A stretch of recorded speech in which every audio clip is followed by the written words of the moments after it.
Halo, Assalamualaikum warahmatullahi wabarakatuh. Hai teman-teman semua, insya Allah pada video hari ini kita akan membahas tentang domain sosial dan budaya. Oke, jadi ini sudah banyak domain yang menjelaskan tentang kepribadian. Nah, sekarang kita membahas tentang domain sosial dan budaya.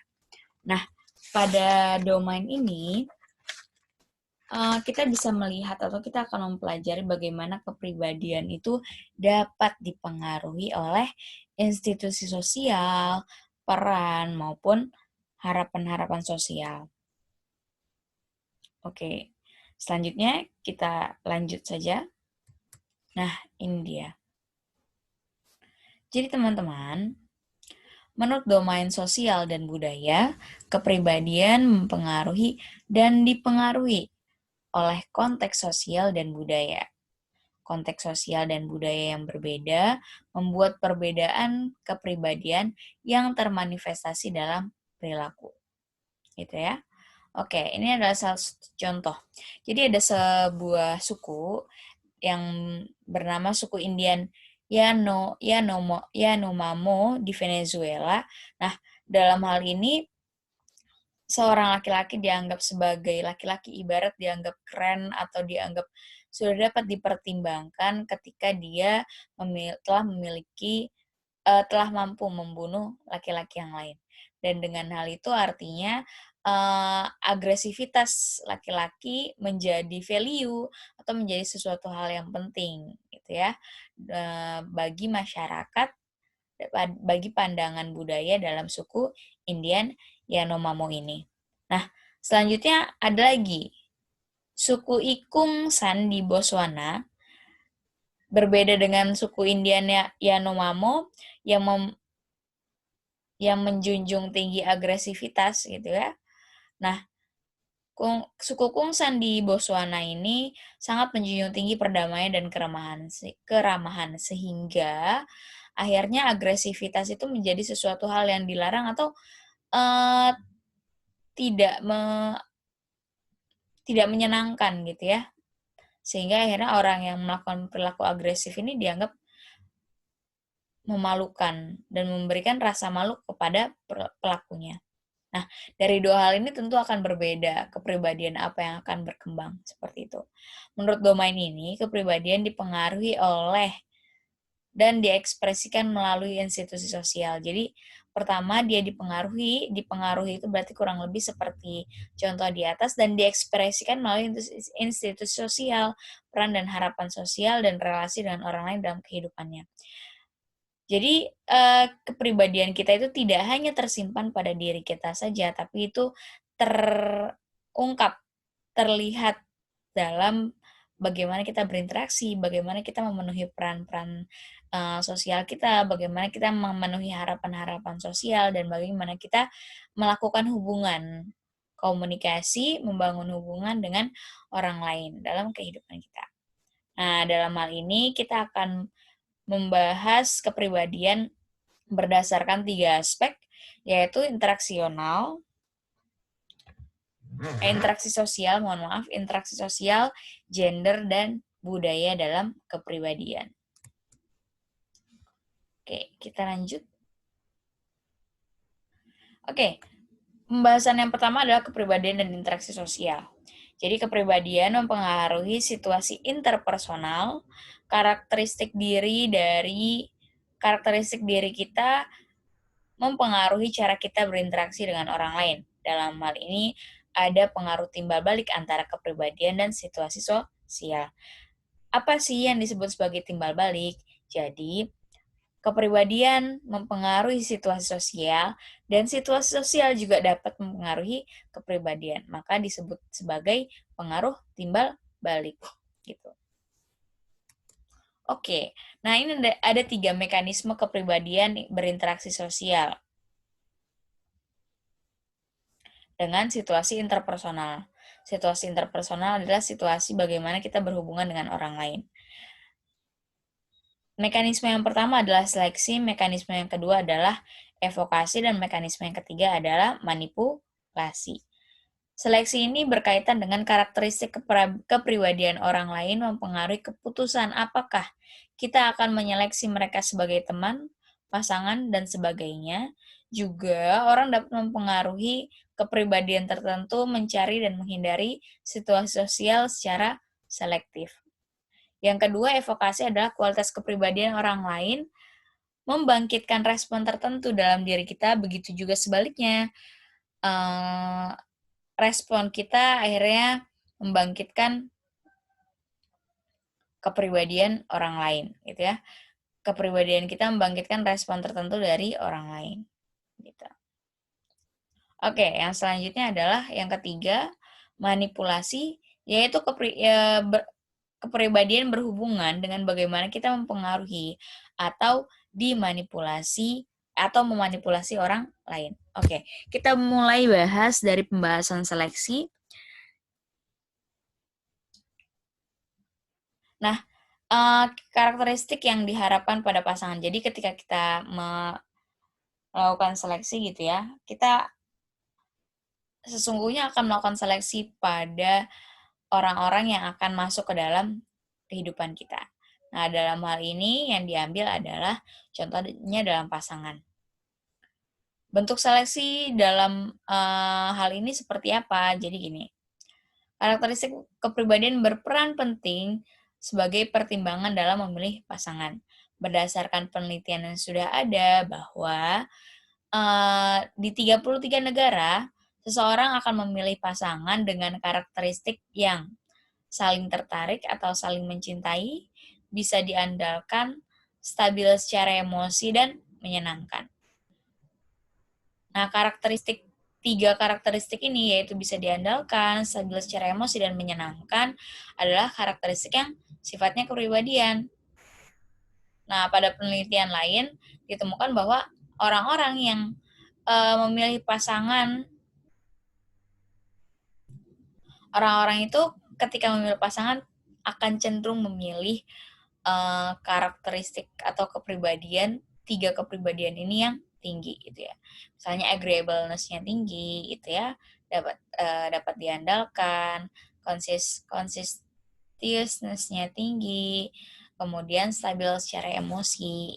Ketika skornya itu tinggi, maka ketika skornya tinggi, orang-orang itulah adalah orang-orang yang sering dicari atau sering diidam-idamkan gitu ya untuk menjadi seorang pasangan. Nah, kemudian orang mencari pasangan berdasarkan orang mencari pasangan yang sama secara kepribadian. Jadi pasangan-pasangan yang lebih langgeng memiliki kepribadian yang cenderung sama, sementara pasangan-pasangan yang berbeda secara kepribadian lebih mudah untuk bercerai. Jadi kadang-kala kita sering mencari kemiripan sikap antara kita dengan orang lain, sehingga akhirnya kita menimbulkan kecocokan. Gitu ya. Makanya akhirnya kita sering mendengar bahwa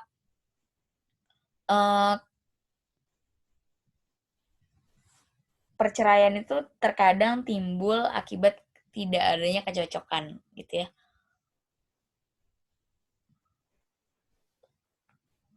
Oke, kita lanjut. Nah, dalam hal ini orang merasa bahagia jika memiliki pasangan yang memiliki karakteristik tertentu, yaitu tadi di bagian agreeableness gitu ya, keramahan, kemudian stabilitas emosi dan openness, keterbukaan. Nah, orang yang mempunyai pasangan yang tinggi dalam agreeableness cenderung lebih puas dalam pernikahan. Orang yang memiliki pasangan yang rendah agreeableness-nya cenderung lebih tidak bahagia dalam pernikahan dan cenderung bercerai gitu. Jadi ini salah satu penelitian atau bukti bahwa ternyata kepribadian itu menjadi suatu hal yang penting dan itu menjadi pertimbangan kita untuk menyeleksi orang-orang yang akan terlibat dalam kehidupan diri kita. Kemudian yang selanjutnya adalah perceraian dipengaruhi oleh pasangan. Seperti apa yang dipilih? Gagal memilih pasangan yang tinggi dalam agreeable, conscientious, dan emotional stability cenderung bercerai. Mereka memilih pasangan yang berbeda secara kepribadian juga cenderung bercerai. Jadi dalam hal ini mungkin sedikit bisa kita ambil pelajaran. Kita perlu mencari orang-orang seperti ini. Namun, kalau di satu sisi kita juga perlu menyesuaikan kepribadian yang kita miliki. Oke, kita lanjut. Nah, kemudian adalah rasa malu umumnya ada pada kebanyakan orang. Namun beberapa orang punya sikap pemalu yang membuat mereka cenderung merasa canggung dalam banyak situasi sosial dan menghindari situasi di mana mereka akan dipaksa untuk berinteraksi dengan orang lain. Jadi ada rasa canggung yang akhirnya ada rasa perasaan atau keadaan malu yang akhirnya membuat seseorang ini menghindari interaksi dengan orang lain, gitu ya. Dalam hal ini, artinya ketika kita melakukan interaksi sosial itu tidak serta-merta langsung terjadi atau tanpa hambatan. Nah, rasa malu ini juga bisa menjadi hambatan atau kendala yang dialami oleh banyak orang ketika melakukan interaksi sosial. Ciri-ciri kepribadian lain terbukti mempengaruhi dalam memasuki atau menghindari situasi tertentu. Ini contoh bagaimana ciri-ciri kepribadian menghindari atau mendorong orang untuk masuk ke dalam situasi tertentu. Yang pertama adalah mereka yang lebih berempati, cenderung memasuki situasi seperti menjadi sukarelawan untuk kegiatan komunitas gitu ya. Jadi kepribadian empati itu mendorong mereka untuk menjadi seorang relawan. Kemudian orang yang tinggi psikotisnya memilih situasi yang mudah berubah dan spontan daripada situasi yang formal dan stabil. Nah, kemudian mereka yang tinggi pada Machiavellianisme lebih memilih situasi tatap muka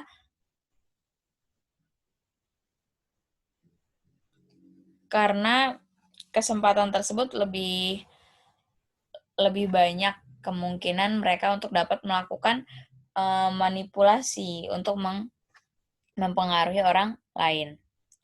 Kemudian orang yang tinggi extraversion-nya cenderung memilih lebih banyak teman. Namun orang yang tinggi agreeableness-nya lebih sering dipilih oleh orang lain sebagai teman. Ya. Kemudian ada sensation seeker yang lebih tinggi itu seseorang yang memiliki sensation seeker yang lebih tinggi cenderung memilih situasi yang beresiko. Kenapa? Karena mereka senang sekali mencari sensasi. Oke, kita akan lanjut kepada pembahasan yang kedua berkaitan dengan kepribadian dengan interaksi sosial, yaitu adalah evokasi. Baik, evokasi ini adalah berkaitan dengan pembangkitan gitu ya. The evocation itu adalah pembangkitan atau membangkitkan. Nah, di sini kita coba bahas satu-satu. Orang yang agresif menimbulkan permusuhan dari orang lain. Orang yang agresifnya tinggi akan cenderung untuk menyimpulkan niat permusuhan orang lain dan menghadapi perilaku ambigu dari mereka. Karena mereka mengharapkan orang lain untuk bermusuhan. Orang yang agresif cenderung memperlakukan orang lain secara agresif. Jadi ini salah satu contoh evocation gitu ya, the evocation dalam yang terjadi pada orang-orang yang agresif.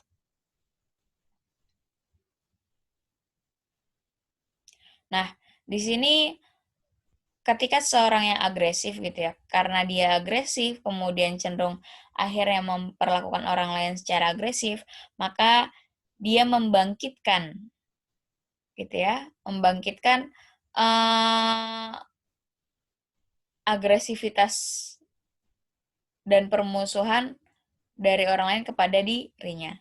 Artinya seseorang itu memusuhi orang yang agresif itu bukan secara sukarela, tapi itu berdasarkan dari perlakuan orang yang agresif itu sendiri. Oke, selanjutnya adalah Kepribadian memainkan kunci dalam proses membangkitkan kemarahan dan rasa kesal. Sejauh ini prediktor terkuatnya adalah keramahan yang rendah dan ketidakstabilan emosi. Jadi jika Anda menikah atau berteman dengan orang yang memiliki atribut seperti itu,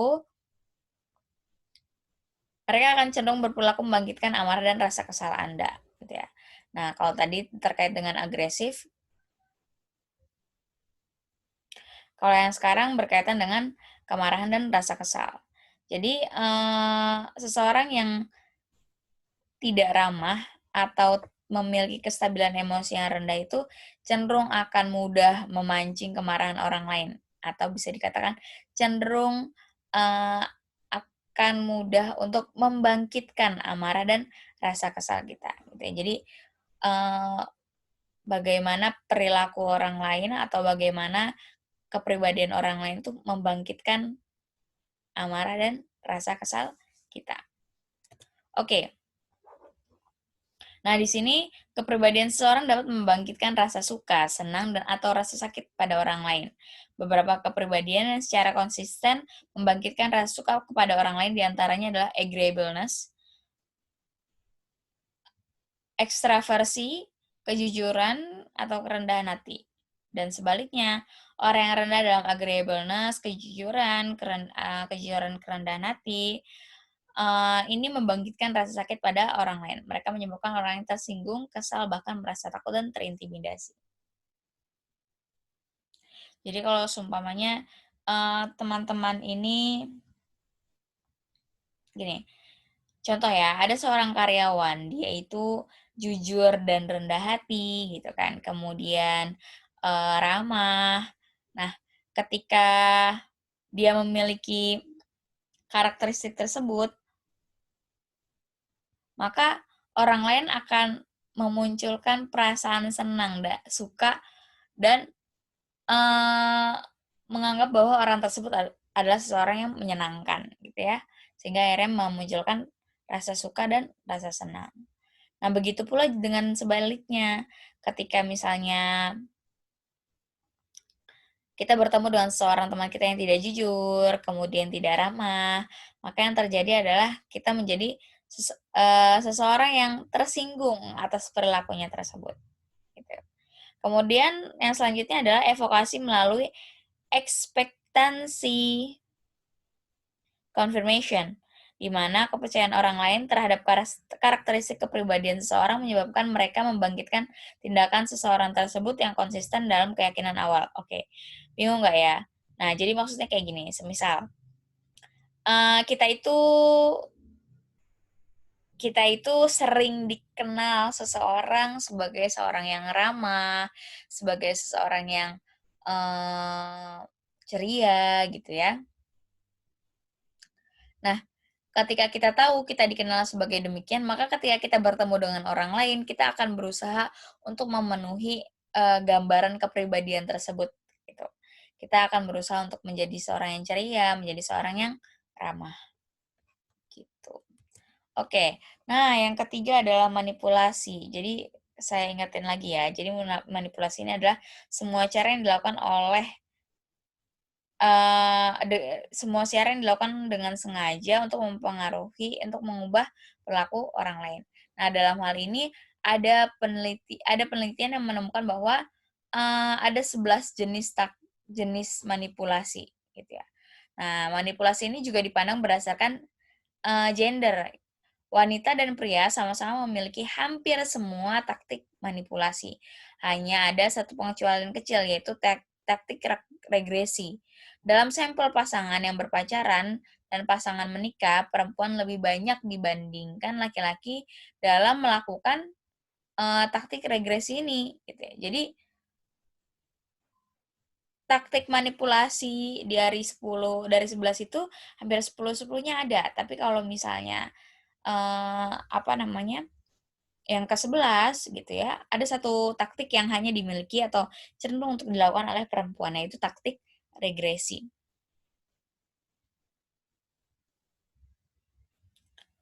Nah, perempuan lebih banyak dibandingkan laki-laki yang melakukan taktik regresi dan itu termasuk lebih sering, yaitu perilaku taktik regresi itu adalah menangis, merengek, cemberut, dan merajuk untuk mendapatkan apa yang mereka inginkan. Nah, selanjutnya adalah kepribadian yang berbeda membuat berbeda pula taktik manipulasi yang digunakan. Semisal, orang ekstraversi ketika melakukan taktik manipulasi atau ketika melakukan manipulasi, mereka cenderung untuk menggunakan taktik paksaan. Kemudian, ramah dan conscientiousness menggunakan taktik alasan. Dan ketidakstabilan emosi menggunakan taktik regresi. Jadi orang-orang yang seringkali menggunakan taktik regresi atau mengembangkan taktik regresi itu dapat dikatakan bahwa itu adalah hasil di mana kemungkinan kita memiliki karakteristik ketidakstabilan emosi. Gitu. Oke, ini dia. Jadi ini ada 11 taktik ya teman-teman. Ada dari charm atau pesona, coercion itu paksaan, kemudian silent treatment, diam, kemudian alasan, reason, regression, regresi, self-abasement, merendahkan diri, responsibility invocation, meminta tanggung jawab, kemudian hardball, kemudian pleasure induction atau induksi kesenangan, kemudian perbandingan social comparison, sama monetary reward gitu. Nah, contoh aksinya atau contoh dari manipulasinya adalah kalau charm atau menarik itu mengungkapkan perasaan penuh kasih sayang saat aku memintanya untuk melakukannya. Jadi, membujuk orang itu dengan perasaan kasih sayang untuk mau mengikuti apa yang diinginkan gitu ya. Kemudian coercion atau paksaan itu dengan cara aku berteriak padanya sampai dia melakukannya. Kemudian silent treatment, saya tidak menanggapi dia sampai dia melakukannya, gitu ya. Jadi yang satu, aku berteriak sampai dia melakukannya. Yang ketiga, aku diam sampai dia melakukannya. Kemudian reason, aku menjelaskan bagaimana aku ingin dia melakukannya, gitu ya. Kemudian regression, aku merengek sampai dia melakukannya. Self-abasement, gitu ya. Dia beraksi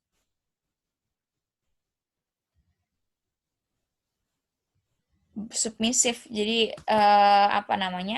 seperti kurang lebih memerankan sebagaimana seorang korban sampai dia melakukannya. Kemudian meminta tanggung jawab itu dengan cara membuat janji atau membuat komitmen untuk meminta orang tersebut membuat komitmen untuk bisa melakukan hal tersebut. Kemudian hardball, aku memukul hingga dia melakukannya, gitu ya. Jadi dengan pukulan. Kemudian pleasure induction. Kalau pleasure induction itu kalau yang tadi disayang dulu supaya mau dirayu dan diberikan kasih sayang gitu ya. Kemudian kalau yang ini tuh adalah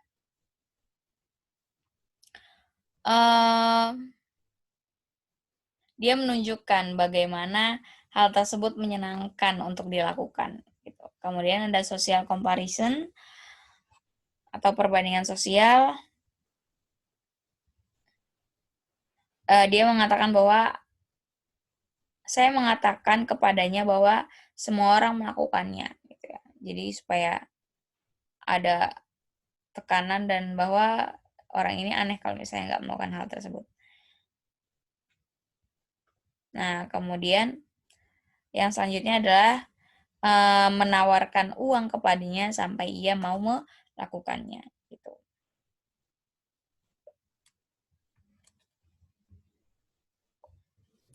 Oke, kita langsung masuk ke pembahasan selanjutnya dari bab domain sosial sosial dan budaya, yaitu kepribadian, jenis kelamin, dan gender. Nah, dalam hal ini ada perbedaan jenis kelamin secara psikologis, yakni rata-rata perbedaan laki-laki dan perempuan dalam kepribadian dan tingkah lakunya. Jadi kalau misalnya kita lihat tingkah laku laki-laki sama perempuan tuh berbeda gitu ya. Nah, perbedaan jenis kelamin dalam kepribadian. Perbedaan temperamen pada anak-anak, studi ini penelitian yang dilakukan pada anak-anak usia 3-13 tahun menunjukkan bahwa anak perempuan lebih besar kemampuan untuk mengendalikan perilaku yang tidak tepat dan juga memiliki rasa takut yang lebih tinggi. Sedangkan anak laki-laki menunjukkan tingkat aktivitas yang lebih tinggi, lebih impulsif, dan lebih mudah marah dalam mengekspresikan emosinya. Nah, ini ada perbedaan 5 factor models yang akan kita bahas nanti. Kemudian, perbedaan frekuensi dan intensitas dalam emosi dasar.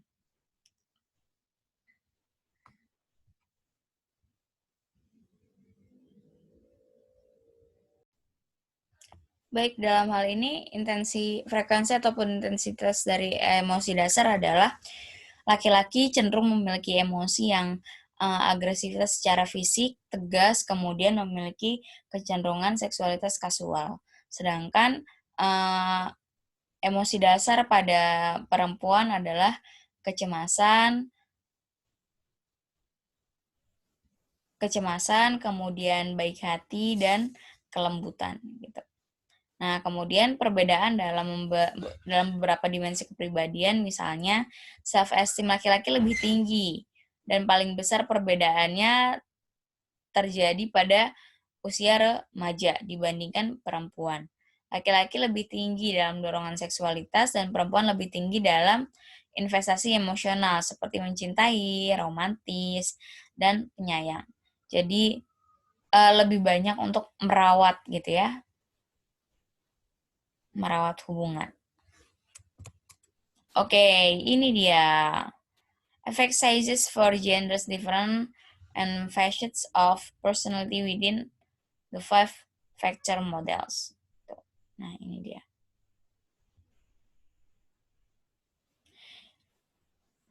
Ini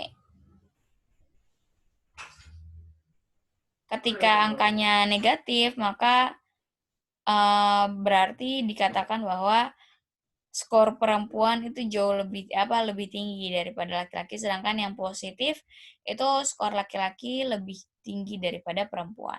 Untuk gregariousness, perempuan lebih tinggi. Warm, perempuan lebih tinggi, namun tidak dengan assertiveness, activity, excitement seeking. Nah, kemudian beda lagi di trust, tender-mindedness, modesty, ini perempuan lebih tinggi, dan aggressive ideation itu laki-laki lebih tinggi. Kemudian terkait dengan order, perempuan lebih tinggi. Anxiety and fearfulness itu perempuan lebih tinggi. Kemudian intellect openness, untuk bagian kepribadian intellect openness, ideas itu lebih tinggi pada laki-laki. Kemudian fantasi and feelings itu lebih banyak dimiliki oleh perempuan. Nah, ini dia.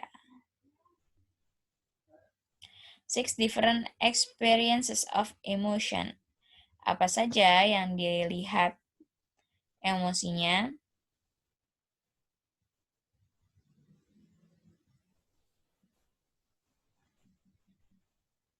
Nah, dalam hal ini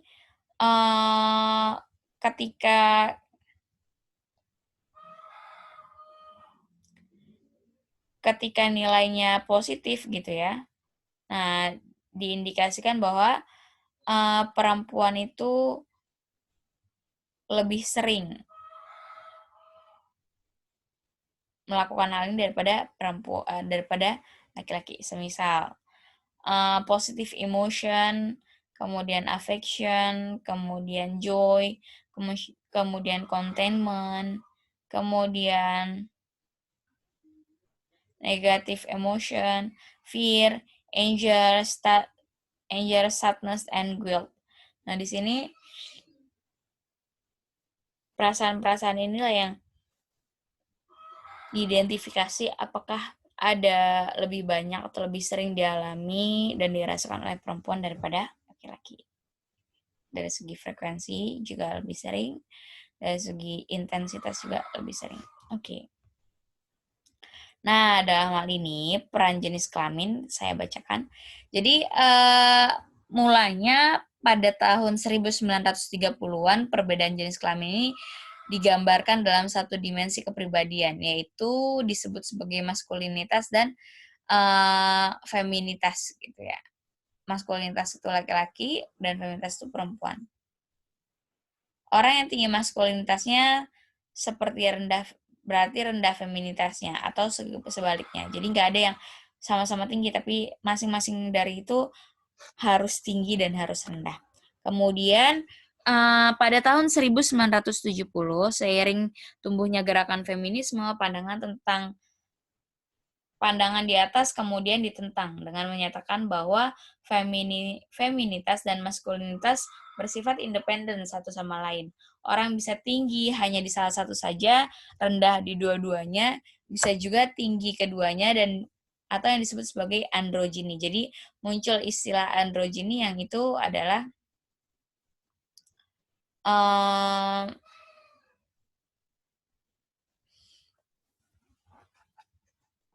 tinggi di feminisme dan maskulinitasnya. Oke. Kemudian produk pendukung konsep androgini mengubah pandangannya bahwa ia tertarik bukan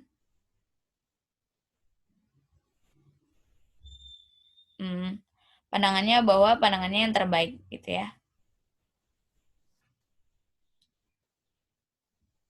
Dalam hal ini bukan androgini tapi gender asimata, yaitu orang seharusnya tidak menggunakan gender dalam memproses informasi. Meski sebagian besar peneliti berasumsi bahwa maskulinitas, feminitas, dan gender skema adalah atribut kepribadian yang diserap dari sosialisasi orang tua, media, budaya, penelitian telah menantang pandangan ini dan menyatakan bahwa gen berperan terhadap perbedaan jenis kelamin. Jadi sebelumnya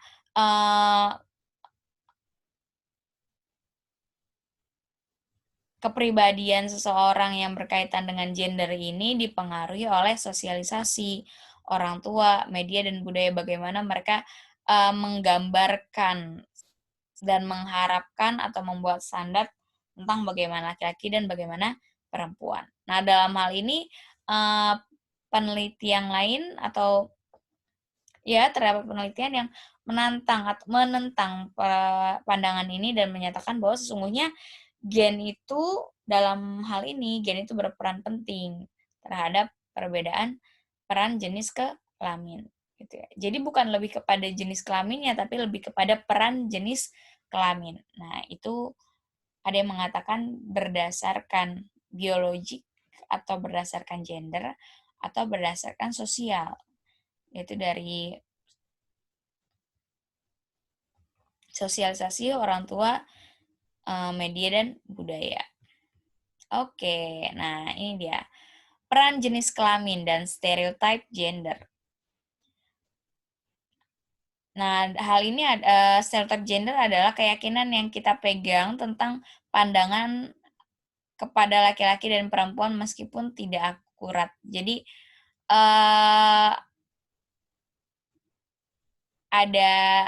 ada standar, ada harapan, ada hal yang ada aturan baku kurang lebih kayak gitu ketika kita memandang seseorang dan kita memandang itu berdasarkan gender.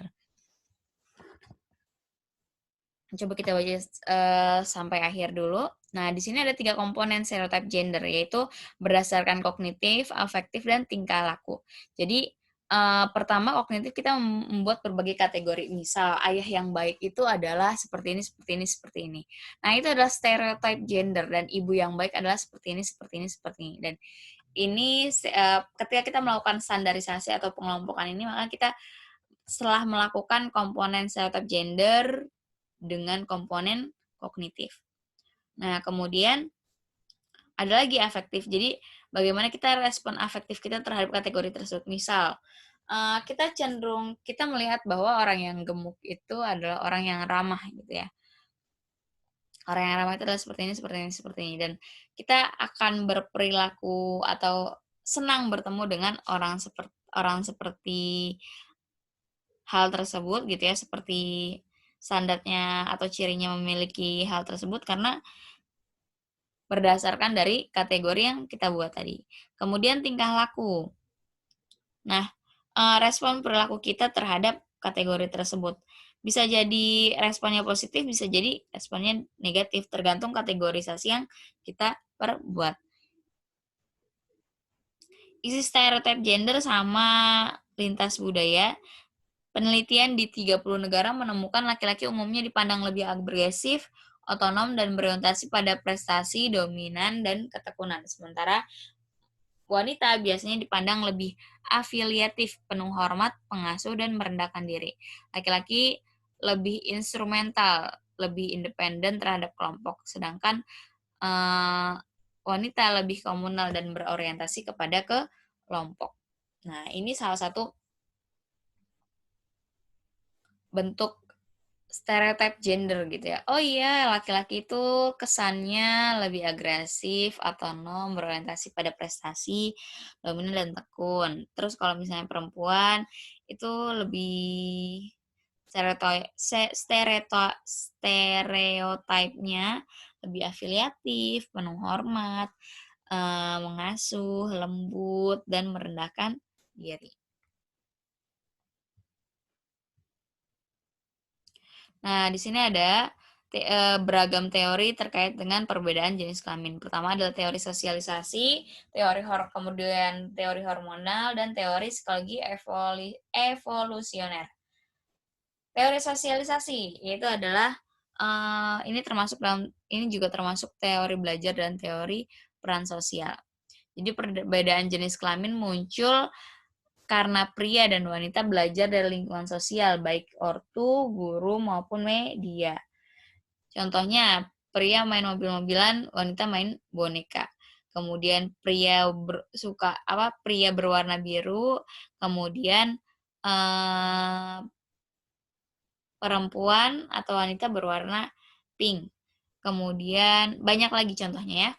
Nah, kemudian teori hormonal.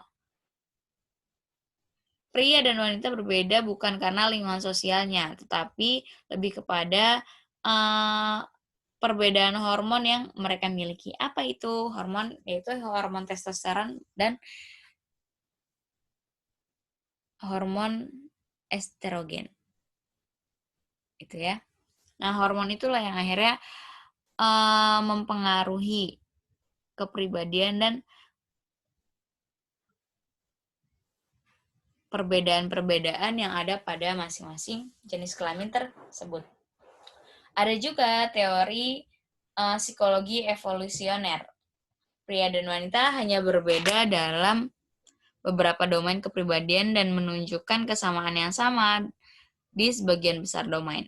Jenis kelamin diperkirakan serupa di semua domain di mana mereka menghadapi masalah adaptif, yaitu masalah yang sering dihadapi oleh orang-orang untuk survive dan berkembang biak atau bereproduksi. Serupa atas sejarah evolusi manusia. Jenis kelamin diperkirakan berbeda hanya dalam domain di mana pria dan wanita menghadapi tantangan adaptif yang berbeda atas sejarah evolusi manusia.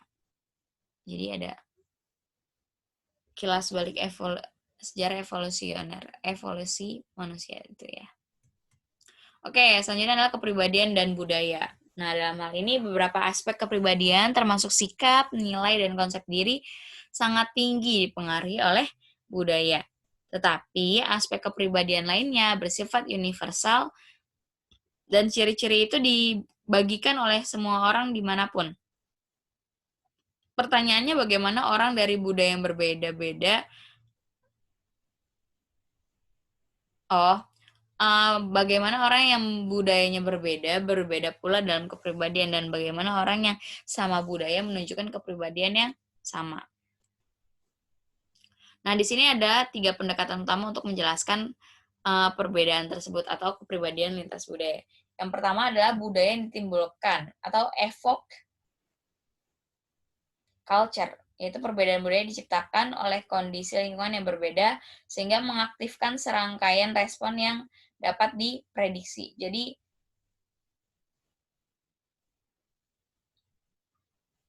karena perbedaan budaya tersebut sehingga akhirnya perilaku kita pun akhirnya dapat diprediksi.